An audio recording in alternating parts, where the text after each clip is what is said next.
దానికి మీడియా ప్రధాన కారణం. ఎందుకంటే మీడియా ఆ కార్పొరేట్ హాస్పిటల్ ఇచ్చే అడ్వర్టైజ్మెంట్లకి హైదరాబాద్ లో కిరాయి మీడియా అమ్ముడుపోయింది. కార్పొరేట్ కాలేజెస్కి ఇచ్చే అడ్వర్టైజ్మెంట్లకి కిరాయి మీడియా అమ్ముడుపోయింది. వాళ్ళు నిజాలు చూపించాల. దాని మీద చర్చ చేయండి, డేటా తీయండి బయటికి. ఆ రోజు జరిగిన 8,000 కోట్ల రూపాయల నిధులు ఇదే రెండో యాంగిల్ రాలేదు కాబట్టి ఆయన మహానేత అయ్యాడు. ఇప్పుడు ఈయన కాదండి, ఆరోగ్యశ్రీ పేరుతో ఎంతమంది పేదలు నిజంగా మెరుగైన వైద్యం అందిందో చెప్పండి. అపోలో హాస్పిటల్ కానివ్వండి, లేకపోతే ఇంకోటి చోట్ల ఊరినే ఒకరిని చూసి 1000 మంది మోసపోవడం తప్పించి. దాని మీద నాకు వైద్య రంగ నిపుణులు కూడా మాట్లాడుతూ ఆయన ఆరోగ్యశ్రీ పెట్టిన ఖర్చు పెడితే ఈ పాటికి హాస్పిటల్స్, కార్పొరేట్ హాస్పిటల్స్ అయిందండి. అంత గవర్నమెంట్ ఇన్ఫ్రాస్ట్రక్చర్ పెరిగేదండి. ఇన్ఫ్రాస్ట్రక్చర్ మొత్తం ప్రభుత్వ హాస్పిటల్లోకి పేషెంట్ వెళ్ళలేక సూది దూది మూతపడిన హాస్పిటల్ చాలా ఉన్నాయి. అక్కడ డాక్టర్లు అందరూ వదిలేసి ఈ కమిషన్ల కోసం ప్రభుత్వ హాస్పిటల్లో ఉన్న పేషెంట్లని ఆరోగ్యశ్రీ కార్పొరేట్ హాస్పిటల్కి పంపించి కమిషన్లు తీసుకున్నారు. మార్కెటింగ్ ఏజెంట్లు ఉన్నారు.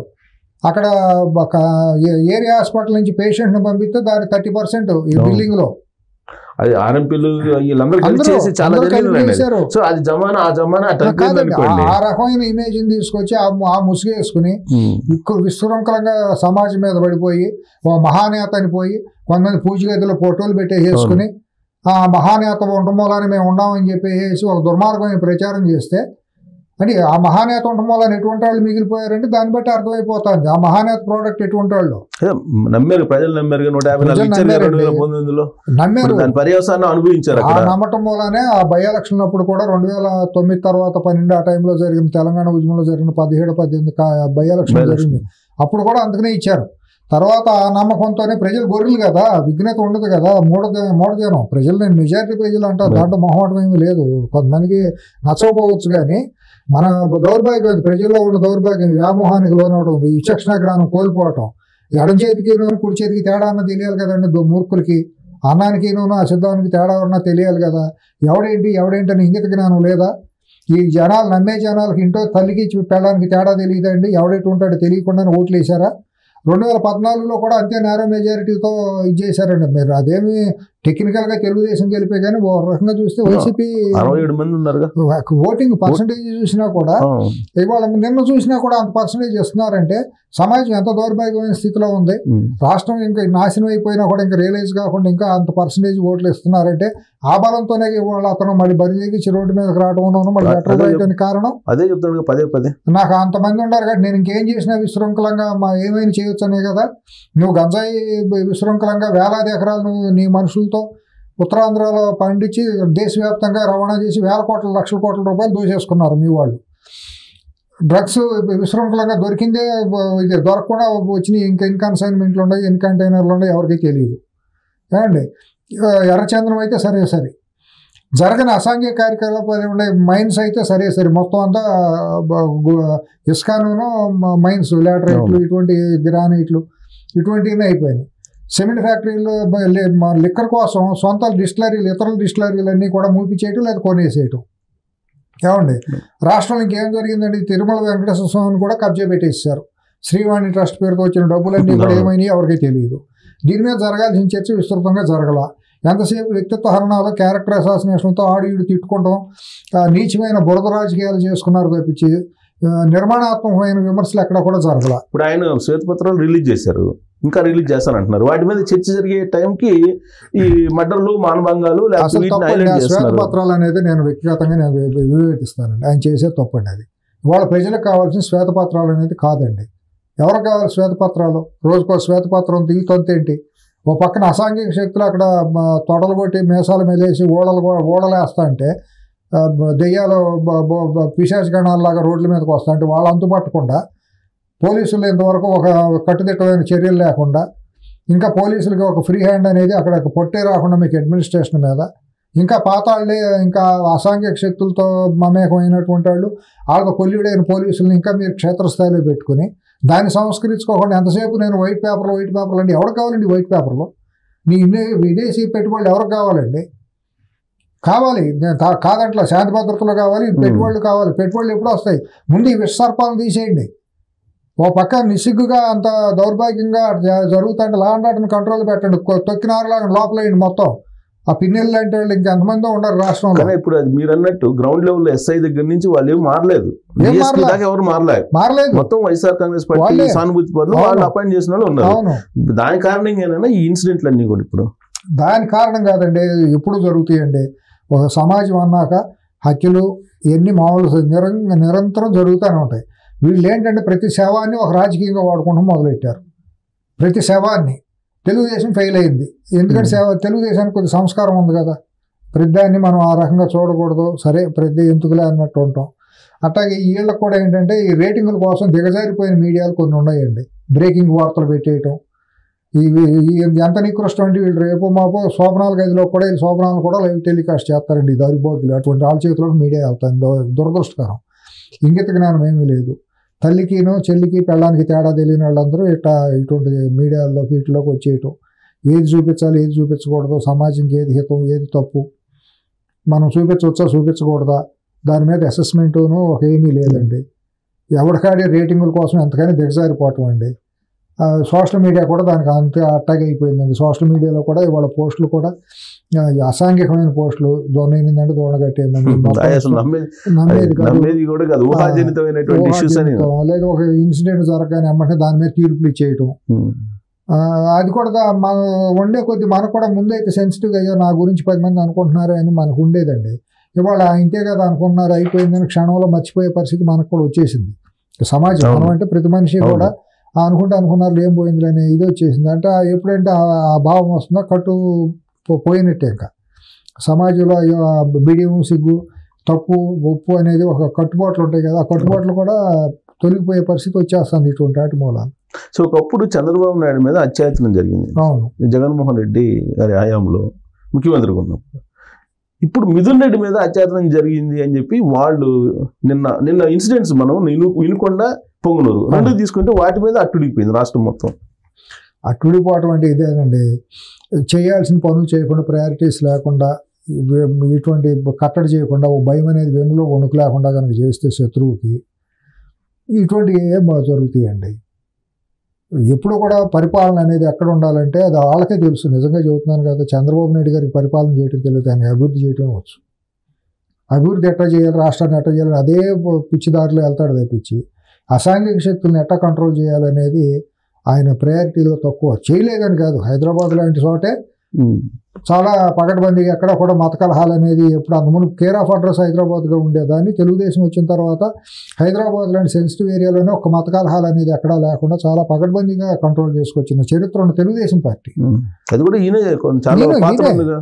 సంవత్సరాలు మరి ముఖ్యమంత్రిగా ఉన్నప్పుడు మరి సామాన్యం కాదు కదా. అటువంటి ముఖ్యమంత్రి ఇవాళ మరి అక్కడ రాష్ట్రం చిన్న రాష్ట్రం దాంతో పోల్చినప్పుడు ఎంతసేపు అండి 5 నిమిషాలు సరైన పోలీసు యంత్రాంగాన్ని సరైన సలహాదారులను పెట్టుకుని తొక్కినారులో అయితే 4 రోజుల్లో ఎక్కడ పరారు అయిపోవాల్సిన పరిస్థితి అండి.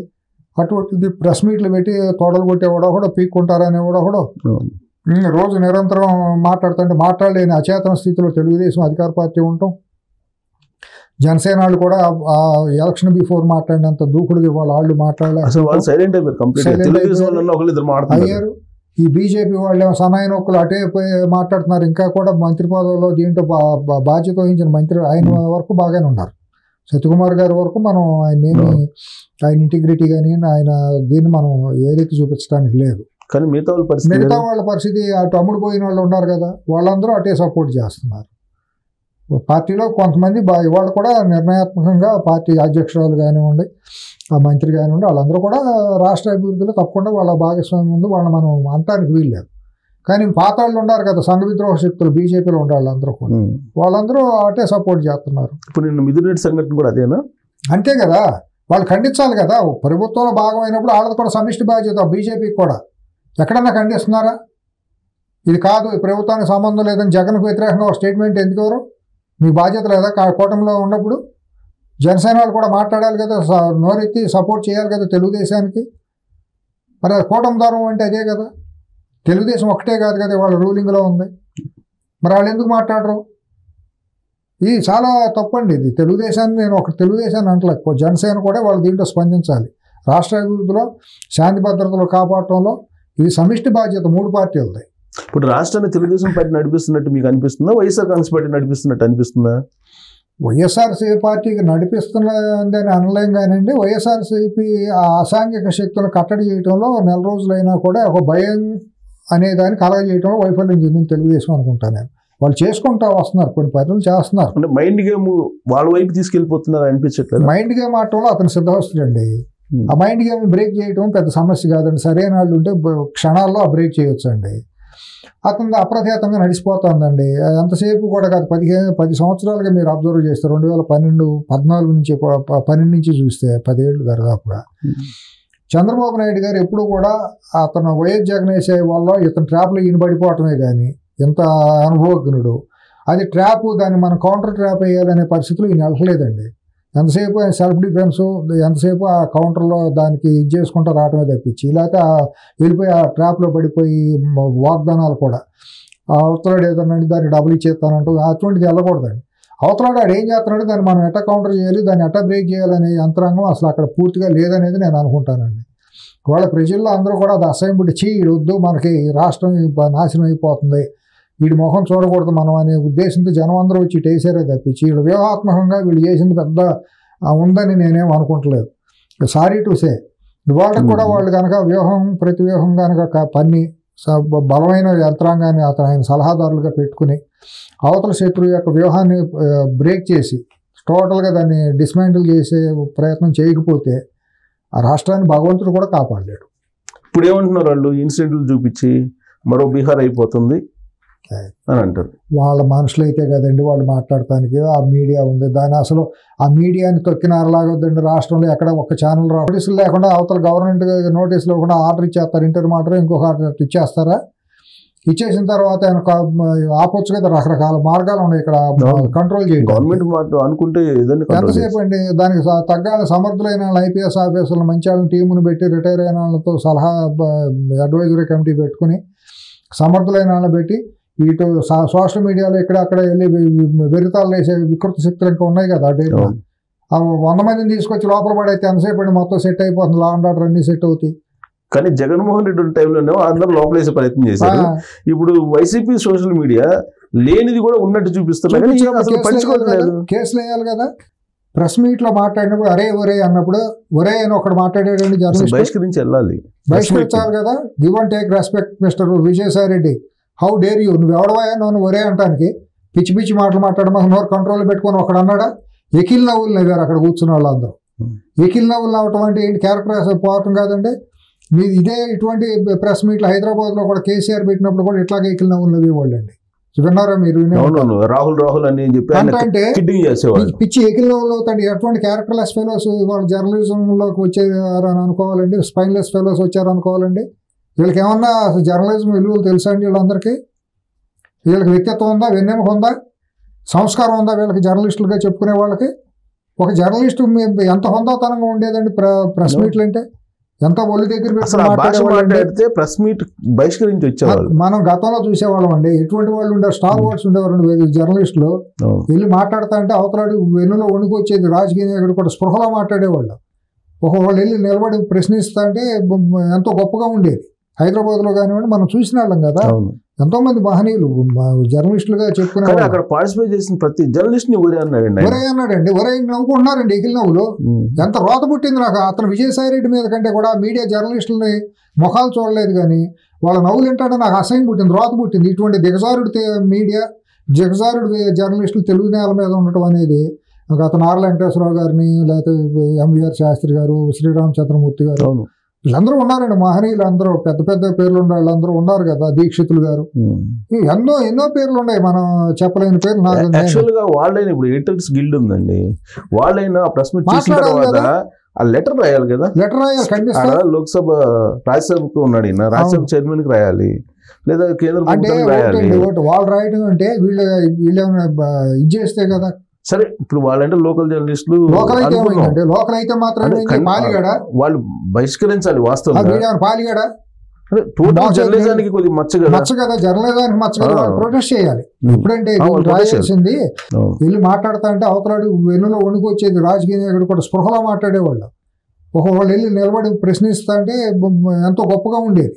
హైదరాబాద్లో కానివ్వండి మనం చూసిన వాళ్ళం కదా. ఎంతో మంది మహనీయులు జర్నలిస్టులుగా చెప్పుకునే కానీ అక్కడ పార్టిసిపేట్ చేసిన ప్రతి జర్నలిస్ట్ ని ఒరే అన్నాడండి ఆయన. ఒరే అన్నాడండి. ఒరే నవ్వుకుంటున్నారండి ఎగిలి నవ్వులు.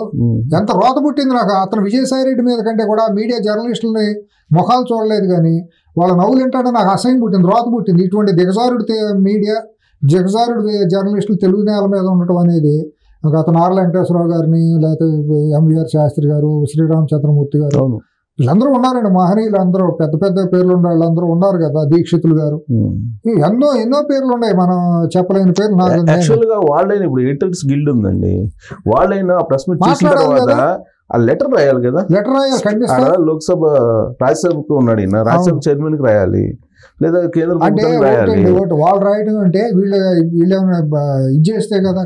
సరే, ఇప్పుడు వాళ్ళంటే లోకల్ జర్నలిస్టులు, లోకల్ అయితే మాత్రం వాళ్ళు బహిష్కరించాలి. వాస్తవంగా పాలిగాడ జర్నలిజానికి కొద్దిగా మచ్చ కదా, జర్నలిజానికి మచ్చ కదా, ప్రొటెస్ట్ చేయాలి. ఎప్పుడంటే రాయాల్సింది